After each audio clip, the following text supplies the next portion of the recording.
Welcome to Medical Sales U. I'm Dave Sterrett, your host, and today's guest is Shannon Donohue. She joined our program at Medical Sales U, and in less than 2 months, she landed a job in capital equipment at one of the large medical device companies. Shannon, great to have you on the podcast.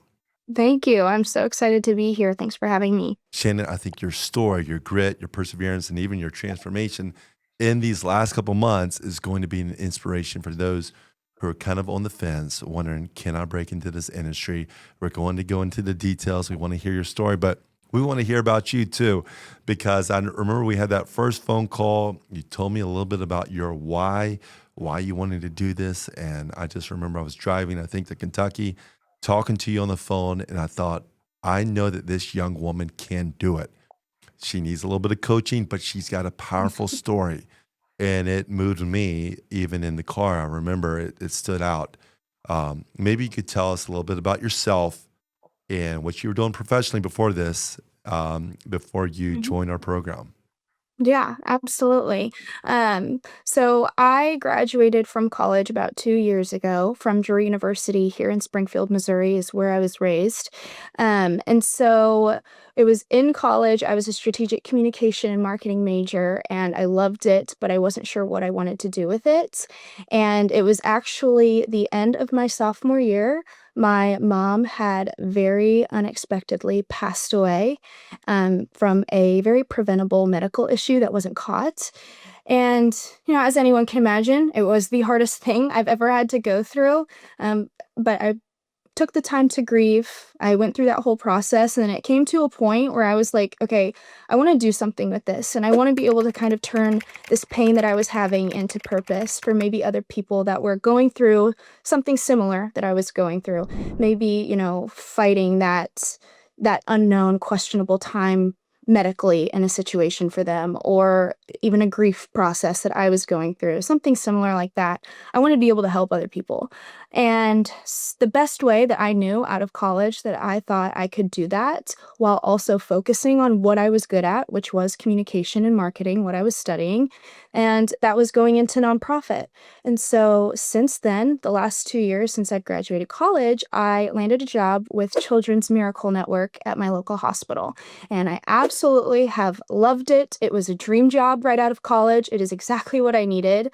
And what I specifically did in my role as the Director of Sponsor Relations within Children's Miracle Network is I worked with our national partners, because Children's Miracle Network was a national nonprofit. We had national partners that helped us raise money. And so I worked alongside them. And these dealt with partners such as Walmart's and Sam's Club, Costco, Ace Hardware, Dairy Queen, Panda Express. There's so many more as well. But, very well-known businesses throughout the country. And what I did is I would go and visit these partners and build relationships with them, get them excited, engaged, educated on what Children's Miracle Network was, so that, they would have more motivation to help us raise money. And I like to explain an example of it is like you walk into a Walmart, and as you're checking out, they're like, would you like to round up for, in this case, Children's Miracle Network? So I would, get their staff engaged, build a relationship with leadership, but also all the way to cashiers that are actually making that ask. And I loved it. I had so much room for creativity. I loved getting to meet so many new people and watching the relationships that I build with people have an impact on my organization. But it came to a point, I've been there for 2 years now, and in nonprofit, your growth is pretty stunted. And I was getting to a point where I was like, I want to be able to grow. I want to, I kind of want it to be a sky is the limit type deal. And I knew I just couldn't get that within this role, and specifically nonprofit, that can be pretty difficult. And so I had a seed planted in my brain for a while about medical sales. Right after I'd graduated college, one of my former coach, I was a cheerleader in college. My former coach was like, "Are you interested in medical sales?" And I was like, "I don't know. Medical and sales are two words that don't really sound flattering to me." So I pushed it to the side. And then it came to a point where I was looking to move to Kansas City, which is about 3 hours out from where I'm at now.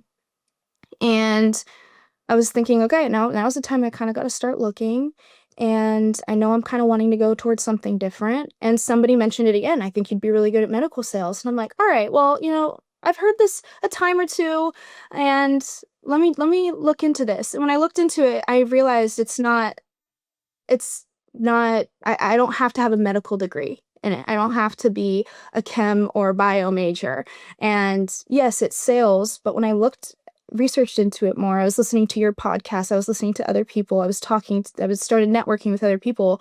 I realized it's a lot more of relationship building and getting to know those people, and very similar to what I was doing within my current role. I was like, wow, there's a lot of things I can do right now in my role as director of sponsor relations and tie that into what medical sales is. And so I kind of took that and ran with it. And then I ended up joining your program. Long story short, but I ended up joining your program. And then I ended a job with Baxter as an associate sales representative in capital equipment. So I am so excited. It kind of started out as a little idea, and now it's prospered into a full reality. So And I this can't is wait. just the beginning. And Yeah. one, I just appreciate you sharing your story. I know the pain that you felt losing your mom. Thank you. I'm sure she's looking down, smiling at you, and she's so proud of your success and grit. You wanted to go into a career. You weren't looking into money. You wanted to make a difference. You went into the nonprofit space. And when I heard your story for the first time, what I do with our listeners is I'm always listening to see what is it about that story that can transfer into sales. And there's a lot of people in our listening right now, and I think it's true with your story, is your position was not technically a sales position, but you were meeting people at these large companies like Costco, Walmart, representing, your charity and how these organizations could partner with you. And in some sense, even though it is not quote unquote sales, it is sales, right? You're Yeah. measuring your success, right? And so you came to us and we worked on that too. And you implemented that into your business plan when you were interviewing the whole process. But just hearing you speak, it seems that you've always, you've kind of had a passion for people, Mhm. right? And you went through some pain in college, but it seems that it's happened even, your passion has been there for a while. Where does that come from? Yeah, it comes from I've always wanted to help people. Even when I was like younger and I was getting my first job, I was like, I want to be a server. At the end of the day, I'm serving people, I'm helping them. So it's kind of always started out as like I want to do something that I want to interact with people. I want to be able to help them, even if it's in the smallest way possible. And that throughout the years has obviously transformed into now. I really want to help people within healthcare. I consider myself a healthcare advocate, especially starting out as my nonprofit background. Children's Miracle Network helps fund um, medical needs for children that maybe their parents can't financially meet. And that really shifted, being able to see how much of a difference I'm making in these families' lives, even if it is indirectly, was huge for me. And although I was looking for a different place that I wanted to go into, where I could grow, where I could make a better living for myself, I still wanted to implement that. And in medical sales, I'm able to do that. I am still being an advocate for the patient. At the end of the day, it's all about the improvement of patient outcome.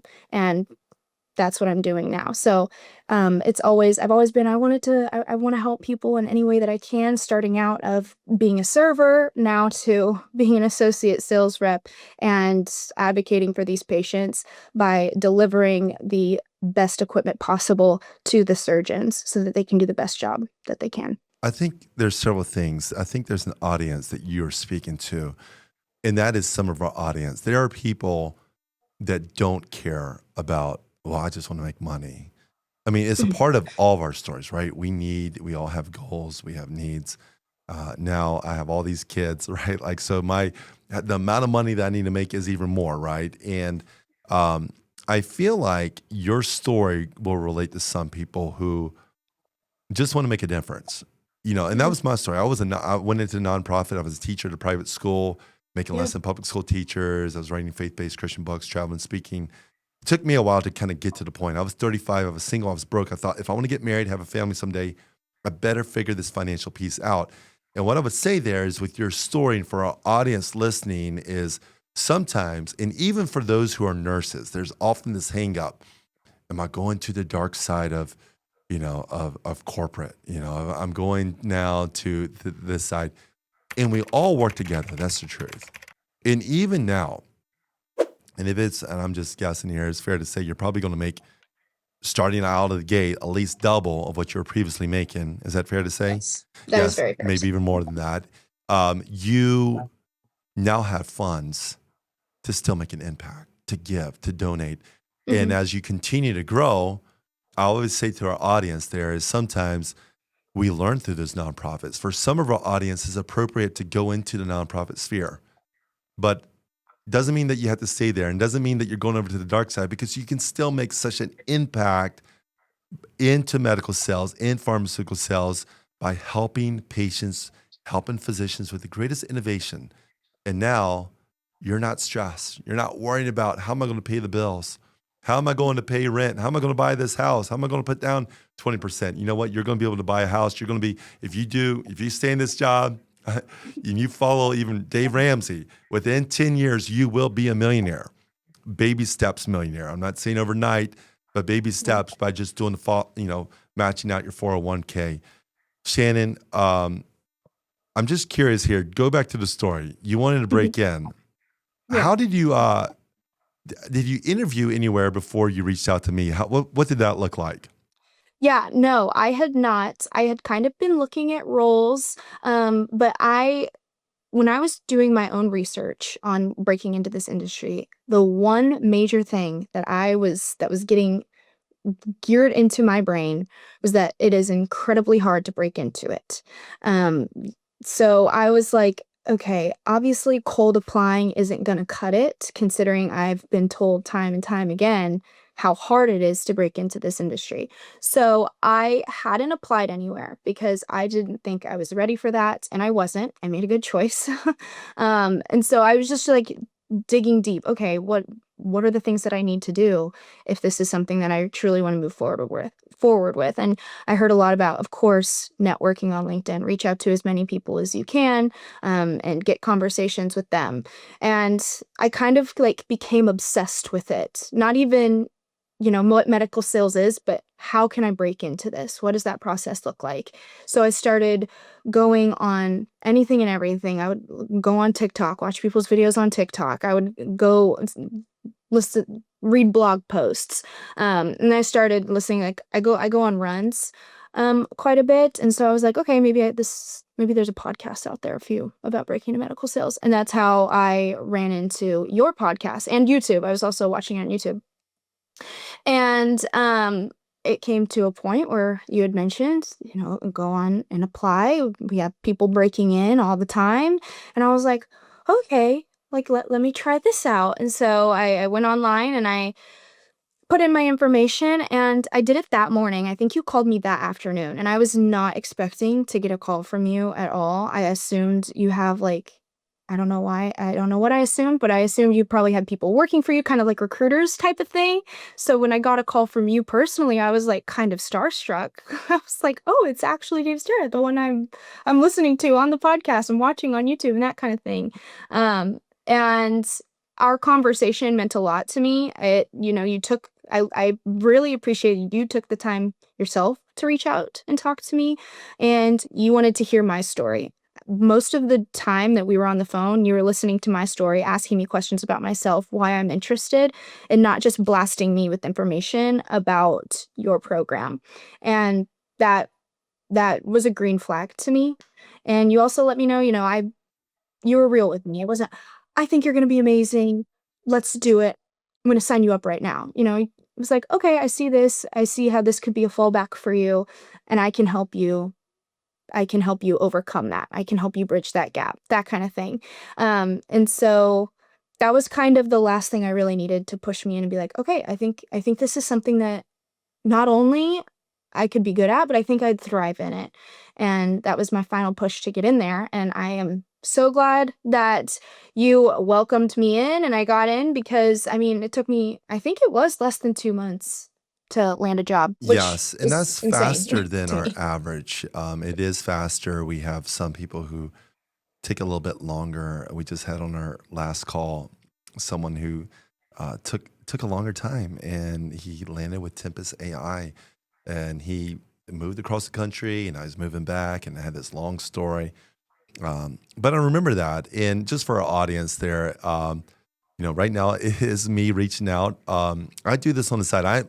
For our audience, I'm in full time sales. I work for a company that does genetic testing for cancer, but I cover 3 states. And on my long rides, I'm driving to Louisville, Kentucky, I think it was. I have a major account down there, and uh, I get people reaching out every day. And so on my drives is when I try to call you all. And I do remember hearing your story and thinking to myself that you could do it. I think I was confident that I could help you, um, jump into this, and we just needed to tailor a story. So you joined the program, right?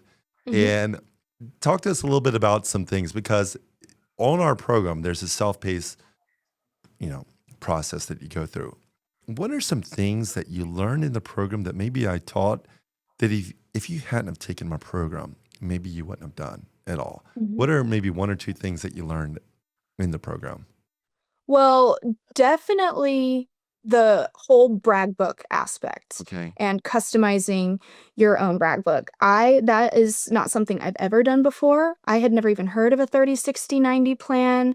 And then the comparison chart that we would do between what we currently do in our role and how that could um, translate very nicely into the role that you're applying for. That was something I'd never done before, and joining your program and being able to be taught on what not only a brag book is, but how you can truly make it into something that could create the next step in your career, a life-changing step, was so interesting. Um, but at first it was very like, this is a lot. Like, I don't know, this is a lot. Am I gonna if I applied, 3 jobs that week, am I gonna be able to get a brag book done for every single one? Because these could be pages and pages long, you know? My brag book was pretty, I would say, basic, considering I don't have a lot of I don't have any experience in medical sales. So mine was smaller, and it was still about 10 pages. So it was a lot of work, but you mentioned this, and you've mentioned it multiple times in the group, is you're going to get used to it. The first brag book is going to take hours, if not a couple days, and then you'll get rolling. And that kind of happened with me. I saw that. There were so many things with my first brag book. I was like, okay, I can implement this into almost every single one that I make. No matter which company it's with, or pharma or medical sales, you sometimes just have to tweak it. And so, just the whole brag book aspect and really being able to portray what it is that I'm doing to the hiring manager or the other people that I'm networking with within the company and within the same role I'm applying for was so it was like it was great to know that I had something to give to them, and it wasn't just a resume, and it was something that I was proud of. So that I loved the brag book aspect of it. It was a lot of work, but it paid off, and especially within my role now, because the hiring manager said to me when I turned it in, he was like, "I appreciate the initiative. This is amazing."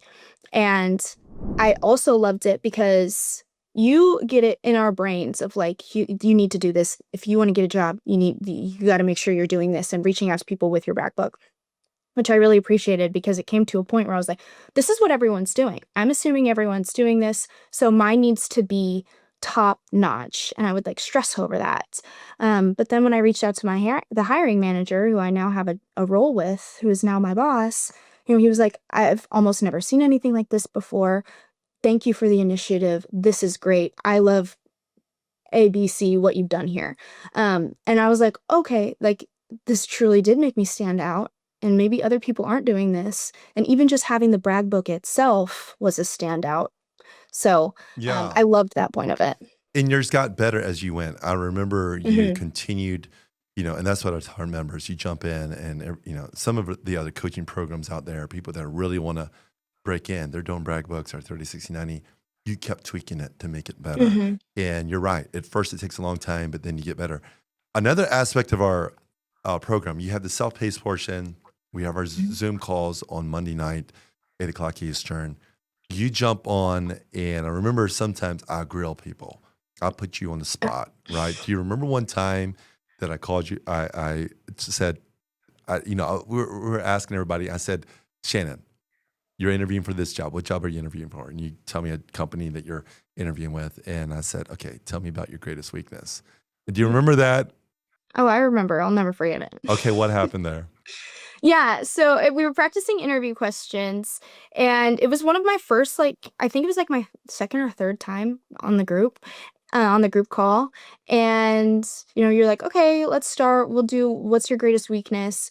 You called on someone else, and then you called on me, and you're like, Shannon, what's your greatest weakness? And I just did not like my answer. I fumbled over my words, felt like I was dragging it on. My answer alone was something along the lines of like being a people pleaser. I didn't really like that. I just didn't, it wasn't a strong suit of mine. The answer was not good. I will fully admit to that. It was not a good answer. Then you asked me a second question, which was, what are you most proud of in your career? Didn't like that answer either. I wasn't confident at all in my answers. I was rambling. I didn't really have them prepared either, which obviously you can't fully prepare for an interview and what every question is going to be. But it's like I had nothing to grab from. I was just it was just like word soup in my brain Right. of like what to say.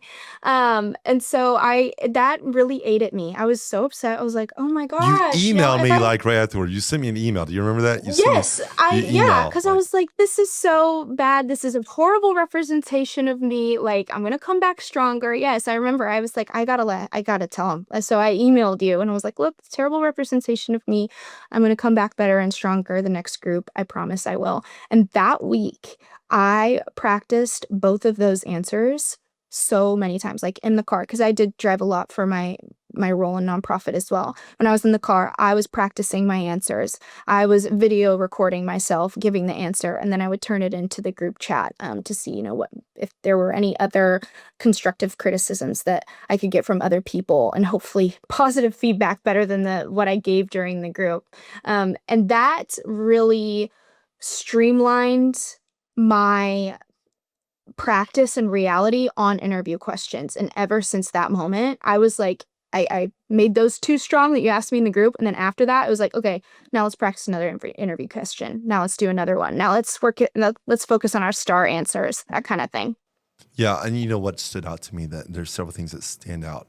And this is going to be an encouragement for our audience, for our listeners.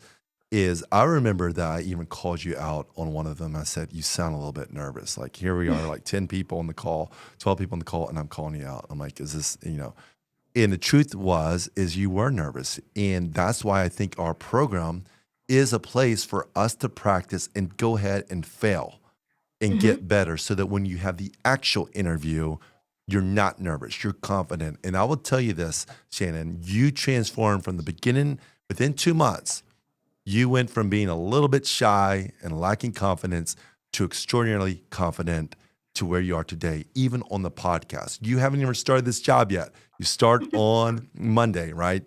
And Yes. you just jumped on our Zoom call this last week. Monday, you encouraged the group and you completely transformed.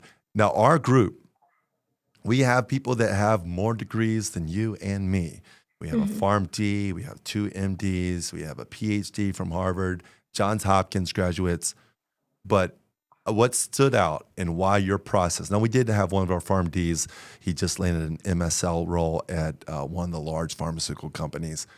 But what stood out is that you were willing to put yourself forward and tell the story. I have sometimes people with all these degrees, they have their camera off, and we have these assignments in our program. Go ahead and share your interview question, and they don't do it, and they rely so much on their education. And then what I want to say is, I think you're going to go far. If you stay humble, you stay hungry, you keep working hard, you're going to do very well. This is just the start.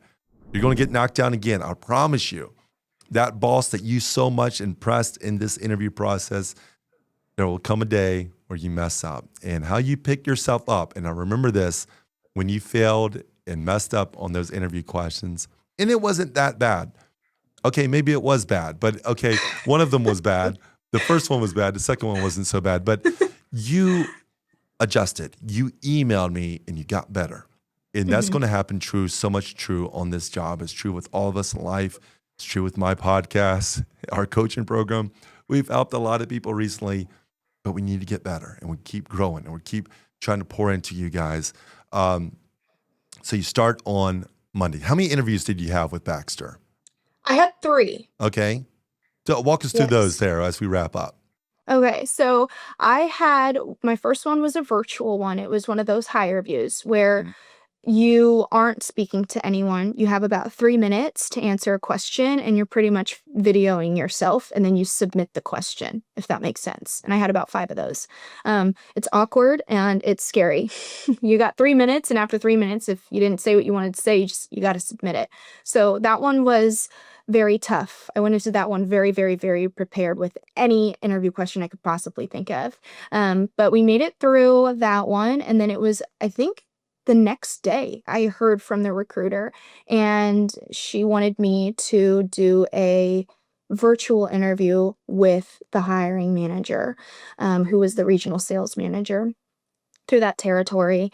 And that ended up, so that was Monday I heard back from them, because I turned mine in on a Sunday night. Monday I heard back from them. Thursday was the virtual interview, and the interview went really well, to the point I didn't even really have to close on it, because he pretty much said towards the end, I'm going to be so-and-so at this time doing last round of interviews. I would like to see you there. I'm like, oh, okay, great. So then that ended up being a Tuesday or Wednesday. I was going to Kansas City, so I had to drive out about 3 hours to go visit him in the airport. And that one I had to do a mock sales presentation, a mock sales pitch for my interview as a part of it. And that was pretty stressful. But you helped me talk through it. We did a whole session on it in our group call that Monday night.